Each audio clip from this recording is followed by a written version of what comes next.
जिल्हा परिषद निवडणुकांच्या प्रचारादरम्यान आमदार सतेज पाटील यांनी आज कार्यकर्त्यांसोबत जेवण केले। प्रचाराच्या धावपळीतील कार्यकर्त्यांच्या पंक्तीत जेवण करून त्यांनी जिव्हाळा आणि स्नेह जपला आहे।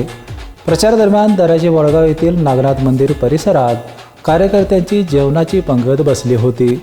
दिवसभराच्या व्यस्त कार्यक्रमातून वेळ काढून आमदार सतेज पाटील थेट पंक्तीत जाऊन बसले। कार्यकर्तेही भारावले आणि त्यांच्यात उत्साह निर्माण झाला।